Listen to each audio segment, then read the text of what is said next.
Hello everyone. आज है 26 मार्च 2026 और आज हम डिस्कस करेंगे भारत के ऊर्जा लक्ष्यों के बारे में। भारत के ऊर्जा लक्ष्यों को प्रमुख रूप से पंचामृत योजना के तहत समझा जा सकता है, जिसे प्रधानमंत्री ने COP 26 में प्रस्तुत किया था। वर्तमान के परिदृश्य में भारत के 3 सबसे बड़े लक्ष्य इस प्रकार हैं। पहला, 500 गीगावाट गैर जीवाश्म ऊर्जा क्षमता यानी कि नॉन फॉसिल कैपेसिटी। भारत का लक्ष्य है कि 2030 तक देश की कुल स्थापित बिजली क्षमता का 500 गीगावाट हिस्सा गैर जीवाश्म ईंधन यानी कि सौर, पवन, जल और परमाणु ऊर्जा से आए। जनवरी 2026 तक भारत ने लगभग 520 गीगावाट की कुल क्षमता में से 50% से अधिक हिस्सा गैर जीवाश्म स्रोतों से हासिल कर लिया है, जो लक्ष्य की दिशा में एक बड़ी उपलब्धि है। दूसरा, 50% ऊर्जा आवश्यकता अक्षय ऊर्जा से यानी कि रिन्यूएबल एनर्जी शेयर। भारत अपनी कुल बिजली की मांग का 50% हिस्सा अक्षय ऊर्जा रिन्यूएबल एनर्जी के माध्यम से पूरा करने के लिए प्रतिबद्ध है।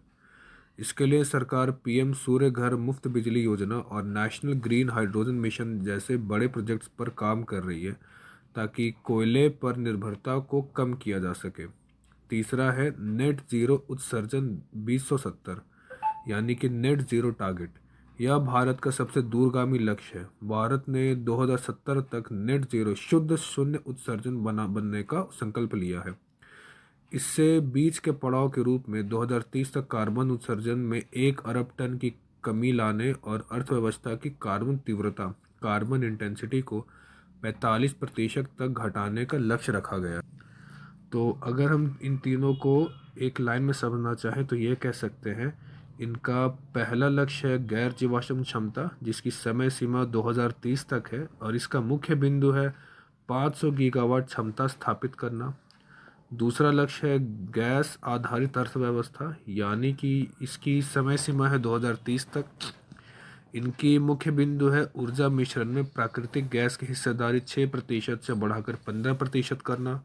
और तीसरा है ऊर्जा स्वतंत्रता, जो है 2047 तक। इसमें विकसित भारत के तहत ऊर्जा के लिए आत्मनिर्भर बनना।